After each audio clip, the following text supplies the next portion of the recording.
Let us see what do we have here for you today.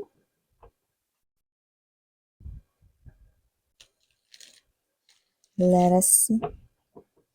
Thank you so much, Archangel Michael, together with the angels and spirit guides and ancestors of my Nakshis collective people. Let us see.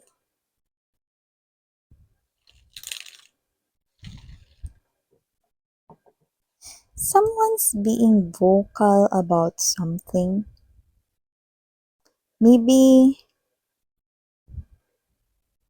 I think the topic has something to do with passion and desire.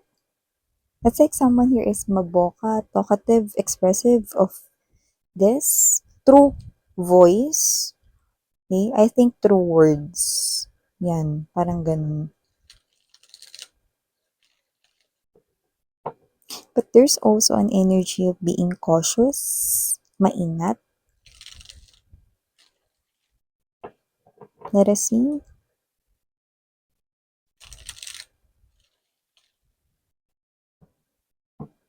Alam mo yung, siya yung klase ng energy na with the full card energy, siya yung klase ng energy na seryoso siya sa kanyang life, no? Na parang how to improve it, no? Seryoso siya when it comes to his or her work, no? Pero alam mo yung parang meron ding energy na parang minsan hindi naman sa hindi siya seryoso, but more likely maybe this person here is someone who cracks jokes. Might be. Parang mahilig magbiro or mahilig magbanggit-banggit ng pick-up lines, no?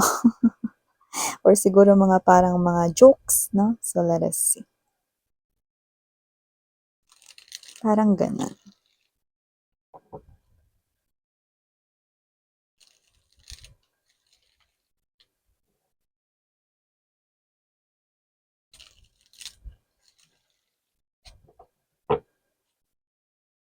Right?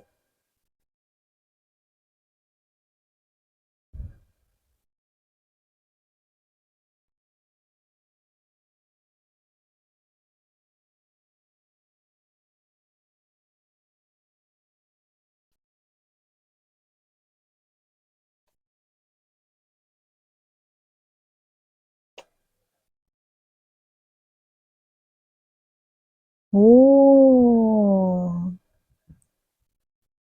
Okay.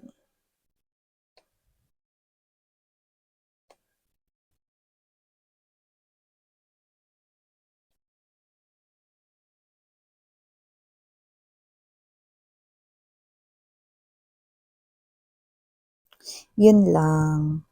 Okay. Ano yun, miss yan? Mamaya sabihin ko sa inyo, no?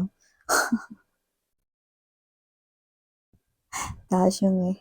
So yun nga mga babes, no? Hi and hello there everyone. Hi collective. My name is Yan. Welcome. Tuloy po kayo here and syempre na sa aking mga pabalik-balik na viewers. Thank you. Welcome new subscribers. And yes, kung hindi nyo pa knows, meron pa po tayong other channel. Link is down below sa ating description box. So if you're interested and you haven't tried to visit pa yan, then you can do that. No? Ang link ay inilagay ko sa description box ng reading na ito para ma-redirect kayo na papunta dun sa channel na yun. So, doon meron din tayong ina-upload na everyday collective readings. No? And when we say collective readings, it's for all signs. No? Para hindi magkaroon ng kalituhan yung iba dyan. No? Para hindi nagtatanong kung para lang ba ito sa zodiac sign ganito. Hindi mga mahal. When we say collective readings, kahit anong zodiac sign mo, welcome kang manood at makinig. Basta, ang gusto ko lang gawin ninyo is just take only what resonates, claim the message you feel so connected and so drawn with, and if hindi, then leave the rest behind kasi baka para naman yun sa ibang viewers. Okay? So wala rin po tayong gender, tandaan nyo yan. Babae, lalaki, LGBT, lahat welcome. Pwedeng magkapalit-palit yung roles at pwede nyo i-flip yung roles if you want kasi isa naman itong general reading. And at the end of the day, everybody, meron kayong free will na free nyong gamitin anytime, anywhere. So, wala rin po tayo ritong time period. Ito ay pwedeng nangyari na. Sa iba naman nangyayari na. Sa iba naman ay mangyayari pa lamang. Kaya naman, just take how this resonates, okay? So, here, maging straightforward na tayo. Dito meron lumalabas na parang katrabaho mo, friend mo rito mga babes, no? Na kung sino man tong energy na to, no? Parang, siya ito na parang binibiro-biro niya kayo, no? Kasi yung thoughts nyo rito, ito yung nakikita ko sa thoughts ninyo. Parang binibiro niya kayo rito, no? Na parang, maaring may kinalaman dun sa parang, kasi kayo, puwedeng meron kayo ritong boyfriend, girlfriend, jowa, gano'n. Or, meron kayong ka-connect, no? Meron kayo ritong karelasyon. No? And for some reason, maganda naman yung samahan mo ng karelasyon mo. Yes, paminsan-minsan may tampuhan, may inisan, no? Paminsan-minsan, nagkakagalit kayo ng iyong person, pero carry lang. Normal naman yung sa relasyon. Like, okay naman kayo. Wala naman na nakikita ritong hindi maganda or something negative going on sa inyong relationship. But someone right here is really standing out sa inyong reading. And this guy, this woman right here, LGBTQs of course, you're welcome as well, sweethearts. Kung sino man to na nagsustand out dito sa inyong reading, no? This is someone here na parang nagbibiro rito sa inyo. Yeah! You're hearing that song. You know that song? I know I can treat you better than he can. Yan, no? So, whatever the case may be, yeah, swak tong swak to. Kasi kung sino man tong energy na to, no, this person right here, parang nagbibiro siya rito sa inyo, no, na parang, alam mo, collective, iwanan mo na yung boyfriend mo. Or makipag-break ka na dyan sa girlfriend mo, collective. Nandito naman ako eh. Kaya naman kitang alagaan, kaya naman kitang itrato ng mas maganda kaysa sa kanya. Gagawin kitang parang prinsesa, parang prinsipe, yan, no? Ibibigay ko sa yung lahat, yan, no? Pero, parang joke-joke lang ito. Parang napapatawa naman kita, ba't hindi na lang ako? Ayan, no? So, nakikita ko rito na parang yung energy is parang yung alam mo is joke lang yun. Yan, no? Or parang mahilig kasi siyang mag-joke ng ganun. Tapos yung joke niya, yung parang joke na, ganito, bigyan ko kayo ng example, no? Kung nanonood kayo ng Showtime, lalo na nung noon-noon, okay? 'Di ba si Ann Curtis, meron siyang boyfriend noon si Erwan, na asawa niya na ngayon, 'di ba? And then yung parang asaran doon, parang love team kunwari 'no, Showtime, is si Ann Curtis and si Vong Navarro, 'di ba? So parang doon 'no, si Vong parang, "Ann, na-miss kita. Ann, love kita." Parang gano'n 'no. And then si Ann gano'n din, sumasagot din siya na parang nakiki-ride on siya 'no, pero alam alam nila na it's just a show para mapatawa at mapakilig yung mga madlang peeps, 'di ba? Yung mga madlang people. So parang dito, ang akala mo ganun lang 'yun. 'Yun 'no, akala mo ganun lang 'yun. Akala mo joke lang 'yun na parang alam mo, collective, napansin ko lang yung boyfriend mo, yung girlfriend mo. Alam mo kung ako yung girlfriend mo, ako yung boyfriend mo, mas itatrato kita ng ganito. Ayan, yung baon mo na yan. Araw-araw aristokrat ang baon mo. Araw-araw laging only rice parang mang-inasal, ano. So may mga ganong klase ng energy no. Parang ang dating talaga pala biro siya, no? So may ganong klase ng energy. So parang minsan, with this Seven of Cups energy, parang minsan gusto mo na lang din maniwala na parang, ano, biro pa ba 'to o totohanan na 'to? Kasi parang palaging yun yung biro niya, lalo na kapag nakikita niya yung karelasyon mo. Kunwari, natanong niya sa'yo na, "O, susunduin ka ba niya ngayon?" Lalo na kung magkatrabaho kayong dalawa or magkaibigan kayo, 'pag magkasama kayo dito, 'no? 'Pag nakikita niya na parang kunwari andiyan na nung sinundo ka ng boyfriend mo or, andiyan yung girlfriend mo 'no, basta 'pag nakikita niya yun, ito yung kanya ritong biro. Mas lalong yun yung biro niya. Pero kahit wala yung boyfriend, girlfriend mo, ito rin yung biro niya sa inyo na parang, ano, napag-isipan mo na ba collective na ibe-break mo na yung girlfriend mo at boyfriend mo at ako na lang yung jojowain mo? Kasi parang medyo may pagka-funny siya 'no, masayahin siyang tao and I think natural niya yun. So posibleng akala mo joke lang yun pero itong di mo alam, hindi lang pala joke yun babe. This person right here, Ang heart ng reading, center ng kanyang energy ay ang Four of Coins energy to the King of Cups. This person here loves you at matagal na. This person here starts to like you matagal na, no? Alam mo yung energy na parang panahon pa ni Kopong-Kopong. Hindi sa matanda na tong individual na to, no? Pero when you say Kopong-Kopong kind of thing, ibig sabihin, ang tagal niya nang may gusto sa'yo. You know? So, yung joke-joke niya na yun, hindi naman sa pinagdadasal niya magkahiwalay kayo ng boyfriend-girlfriend mo, kasi ang ganda naman ng samahan mo ng iyong boyfriend-girlfriend, at wala naman nakikita na something shady na ginagawa ng iyong person dito sa inyo, no? Kahit nakatalikod or kahit hindi kayo magkasama, no? Kundi this person right here is just holding this big cup of love for you. Pero with the King of Cups energy, this person right here is not someone who wears his or her heart sa kanyang sleeves. Kaya naman, this person here is just keeping it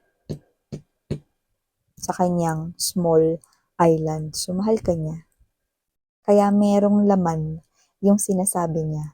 Pero hindi niya gustong maghiwalay kayo ng boyfriend and girlfriend mo. Parang yun yung way niya rito para kahit papano, masabi niya pa rin sa inyo rito na gusto niya kayo. Yung feelings niya para sa inyo.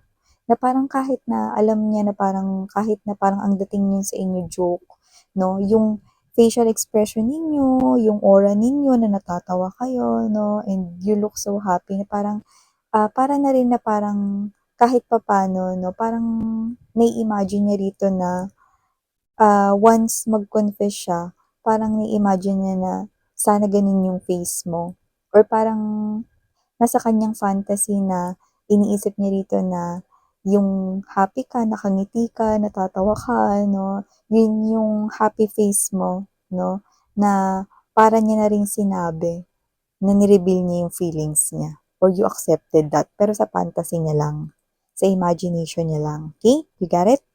So, ganun yun, no? So, this person right here, yun yung truth. So, parang kayo to na kahit kilala mo na siya, matagal na, or alam mo na yung ugali niya rito, it looks like, hindi mo rin masyado napapansin ito, pero minsan parang gusto mo nang maniwala na baka may gusto siya sa'yo rito, pero marami naman sa inyong hindi nyo ito napapansin kasi nga mas nagpo-focus kayo rito dahil meron kayong someone else sa tabi ninyo. May person kayo sa tabi ninyo, may karelasyon kayo, may jowa kayo, mahal niyo yun, may boyfriend, may girlfriend kayo, period. Diba? So, nakita ko dito that this person here, dinadaan niya na lang sa ganyan. So, parang, see, may may point, may laman, no? So, this person right here, no, parang mas kaya kanyang itrato kung kanya ka lang sana. Kung maganda na yung pagtrato sa iyo ng iyong special person, no, mas tingin niya, mas kaya kanyang maalagaan, mas pa dun yung kaya niyang gawin, no? But, okay, this is something here na tingin ko, desisyon niya na rin, no? Kasi wala naman siyang masamang nakikita sa relationship ninyo ng iyong special person or ng iyong boyfriend, girlfriend, the one that you're in relationship with. So, I think in the future, this is what this person here is ang desisyon niya. Moon card energy, high priestess, and the two of cups energy. Tatago niya na lang dito na gusto niya na maging ka-relationship ka. Itatago niya na lang dito yung biggest desire niya because the high priestess knows everything. But, shh, diba? May confidentiality. So, I think this person right here wants to keep this sa kanyang self. No? This is the common denominator of the Four of Coins energy and the High Priestess. Okay? Tingin ko itatago niya na lang ito. Na isa sa pinaka-desire niya sa kanyang heart is yung maka-relasyon niya kayo. Yan. Yun o. See? What a sad ending ba? Yan no. Pero, alam mo, mga babes, no, tingin ko hindi mo na yan malalaman kasi hindi niya yan sasabihin sa inyo. Patuloy lang siya rito na parang aasarin kayo, ganun-ganon, no? Na alam mo ko ako yung boyfriend mo, alam mo ko ako yung girlfriend mo, ganto ganyan, no? Pero hanggang dun lang. Okay? Hindi mo na malalaman na real or totoo pala na meron siyang gusto or may feeling siya sa'yo. There's love. Kaya kinanta ko na sa inyo. Sinabi ko na, as a medium, no? Ako na yung naging bridge or tulay dito this person not just likes you a lot, but loves you so much. Yeah. See?